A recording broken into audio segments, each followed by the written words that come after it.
resistance, but now caught on camera. The Angle brought you this story as it happened. An activist judge in Milwaukee allegedly helping an illegal alien accused of assault evade arrest by ICE agents. The new footage released by Milwaukee County in response to an open records request shows two plainclothes ICE agents waiting outside the judge's courtroom to identify and arrest Eduardo Flores Ruiz. Judge Hannah Dugan got word of their presence and came out to confront them. Now, according to the complaint, the agents and judge disagreed over the type of warrant needed for the arrest. So Judge Dugan sent them to the chief judge's office. Then she went further down the hallway where more plainclothes agents were waiting and sent them to the same office. At this point, the complaint says the judge escorted Flores Ruiz and his attorney through the jury door into a non-public area of the courthouse. The illegal alien is then seen on camera walking through the hallway and out the jury door. But guess what? The judge didn't find all the ICE agents. They follow Flores Ruiz all the way outside, and he takes off running. But they nabbed him, and Judge Dugan's nasty scheme failed.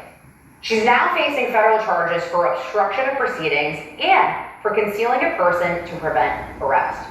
Here to react to this crazy story is Jonathan Fahy, former acting ICE director, and Rich Scioli, host of the Rich Scioli Show.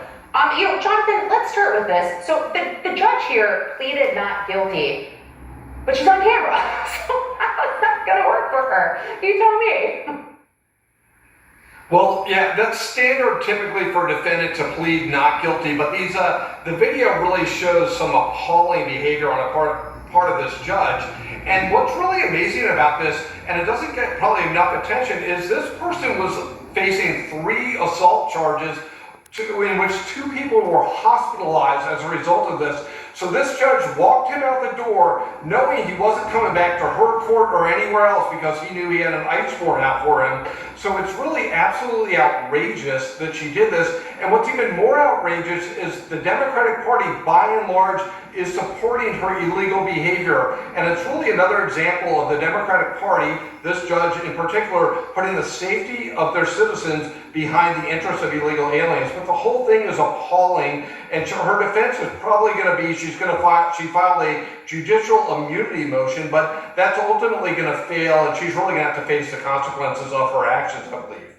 And Rich, just to reiterate, it's important to note that she may have even obstructed justice to the victims of Flores Ruiz's 3 misdemeanor battery charges. She allegedly chose not to hold a hearing for him and kept his victims awaiting in the courthouse. So I can't wrap my head around this. So the judge here, you have alleged victims of domestic abuse waiting in the courtroom to get their justice, but then she chooses the illegal alien that she sees as a victim. So how do Democrats identify who a victim is these days? Yeah, well, the Democrats are always on the side of the illegal alien in every instance, right? They don't care about the victims. We saw this with the Laken Riley Act. They just don't care. But this obstruction by this judge, very similar to the Democrats in Newark, New Jersey, right? Obstructing ICE agents, shoving ICE agents. The mayor of Newark wanted to get arrested. Lisa, they're doing this. They want this confrontation. They want to be the resistance. And these judges think, what? I have a black robe, I can do whatever I want. I'm a member of Congress, I can do whatever I want. No, this is their whole idea. They want to be famous, and they're getting famous, right? They're getting all this media attention. They're making money. They're raising money off of this. The reality is the Democrat Party, if they're going to die on this hill, they're going to keep dying. Because the American people do not want to stand with criminal illegal aliens. They want to stand with the victims and their families, and they want justice. And they see this as what it is, Lisa, political theater.